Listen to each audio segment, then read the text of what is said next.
कैसे हैं सभी छात्रों छात्राएं। चलिए मैं आपका अपना टीचर गुलशेर गौड़ आज मैं आप लोगों के लिए लेकर आया हूँ जनरल स्टडी में भारतीय इतिहास। और भारतीय इतिहास में भी आप लोगों को पता है कि हमने प्राचीन भारतीय इतिहास कंप्लीट कर लिया है, मध्यकालीन भारतीय स्टार्ट हमारा चल रहा है और मध्यकाल में भी हमारा मुगल काल चल रहा है। मुगल काल में अब तक हमने 3 टॉपिक कवर किए हैं, जिसमें आपका बाबर, हुमायूं और शेरशाह। आज की जो हमारी क्लास रहेगी वो रहेगी अकबर पर। अकबर का हम पार्ट 1 कंप्लीट करेंगे। अकबर को हम 2 पार्ट में डिवाइड करके कंप्लीट करेंगे, पार्ट 1 और पार्ट 2। तो जो भी इंपॉर्टेंट चीज़ें हैं अकबर से संबंधित जो एग्जाम में क्वेश्चन बन सकते हैं वो आज की क्लास में मैं आप लोगों के लिए लेकर आया हूं।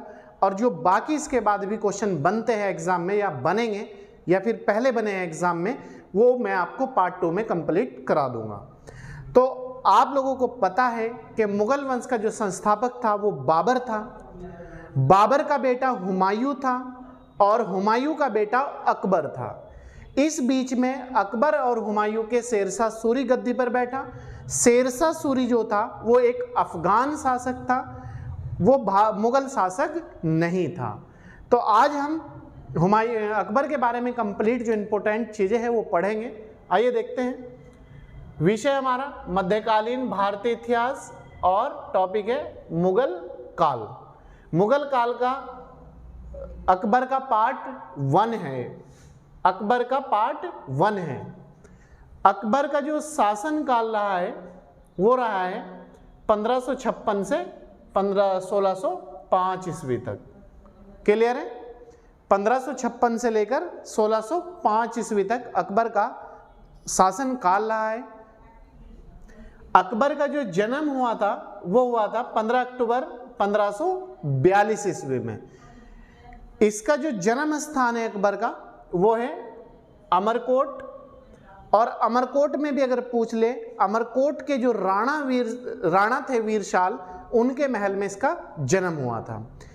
अमरकोट में ही इसका जन्म क्यों हुआ था? इसका कारण ये था कि शेरशाह और हुमायूं के बीच बिलग्राम या कन्नौज या चौसा का जो युद्ध लड़े गए थे, उन युद्धों के बाद हुमायूं शेरशाह से पराजित हो गया था। और शेरशाह से पराजित होने के बाद हुमायूं दर दर भटकने लगा था।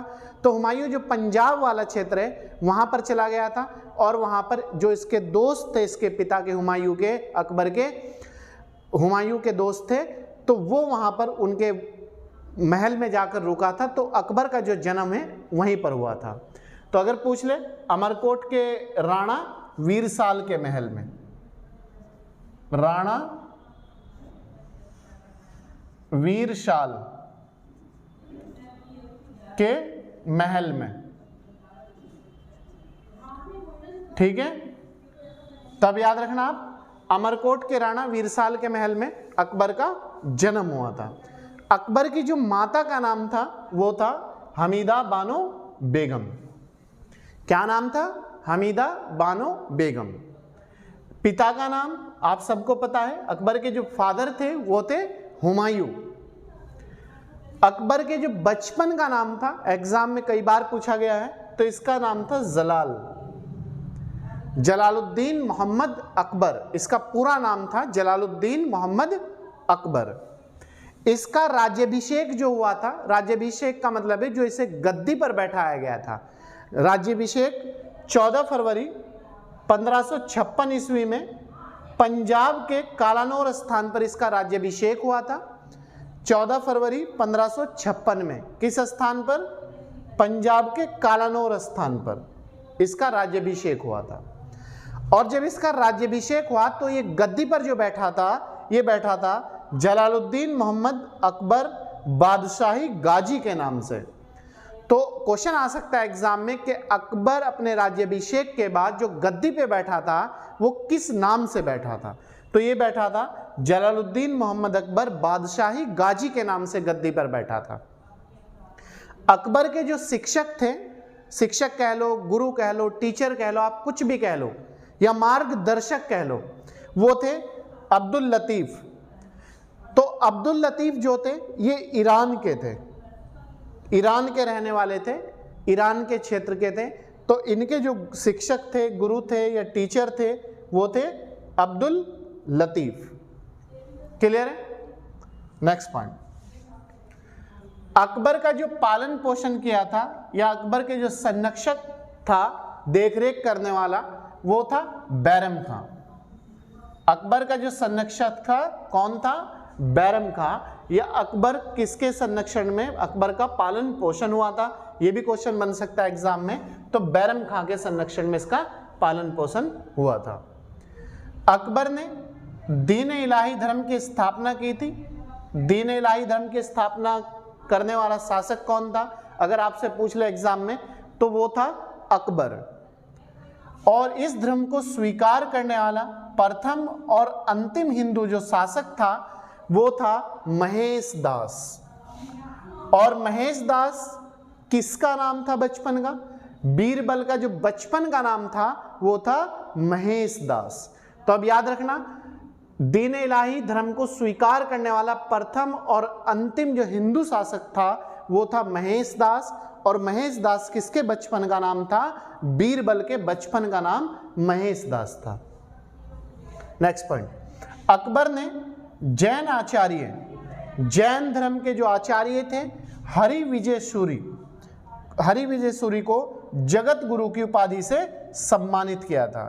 तो अगर क्वेश्चन आ जा जगत गुरु की उपाधि से अकबर ने किसे सम्मानित किया था, तो अकबर ने जगत गुरु की उपाधि से जैन आचार्य हरिविजय सूरी को सम्मानित किया था। अकबर के दरबार के प्रसिद्ध चित्रकार कौन थे? अब्दुस समद। अब्दुस समद ये भी पूछ सकता है एग्जाम में, और आईएएस के एग्जाम में कई बार क्वेश्चन आया है, यहां तक कि पीसीएस के एग्जाम में भी कई बार आ चुका है, इंटरव्यू में भी पूछा गया है कि अकबर के दरबार का 2 प्रसिद्ध चित्रकारों के आप नाम बताइएगा।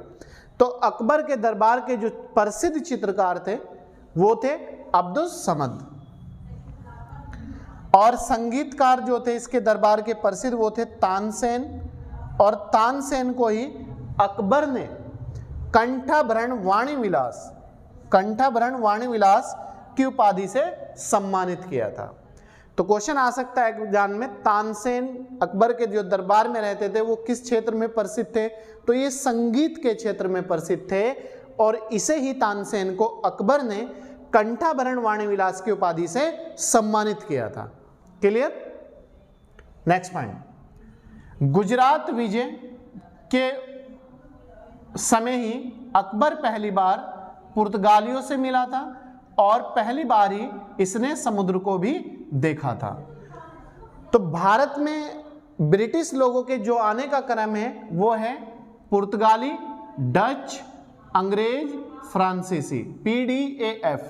तो पहली बार भारत में जो पुर्तगाली आए थे उनसे जो पहले जो अकबर मिला था वो मिला था गुजरात विजय के समय ही, और गुजरात विजय के समय ही अकबर ने पहली बार समुद्र को भी देखा था, ना उससे पहले देखा था बिल्कुल भी।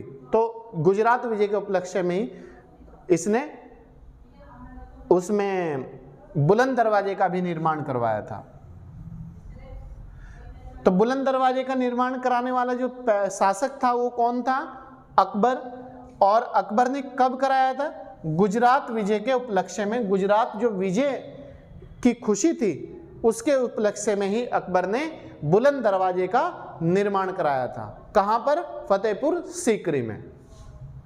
नेक्स्ट पॉइंट, मुगलों की जो राजकीय भाषा थी वो थी फारसी। कौन सी भाषा थी इनकी? क्वेश्चन आता है एग्जाम में, फारसी। राजकीय जो भाषा होती थी फारसी होती थी। और अकबर नक्कारा मतलब नगाड़ा, अकबर नक्कारा या नगाड़ा यंत्र बजाने का शौक रखता था। इसकी जो हॉबी थी वो नक्कारा थी या नगाड़ा थी। ठीक है। और अकबर ही मुगल शासकों में सबसे ज्यादा लंबे समय तक शासन करने वाला एकमात्र शासक था मुगलों में। ठीक है। और अकबर के ही दरबार में 9 रत्नों की एक मंडली रहती थी। और 9 रत्नों का जैसे आज हमारा कैबिनेट मंत्री होते हैं, प्रधानमंत्री के जो करीब लोग होते हैं वो कैबिनेट मंत्री होते हैं, और कैबिनेट मंत्रियों में भी कुछ लोग चुनिंदा खास होते हैं।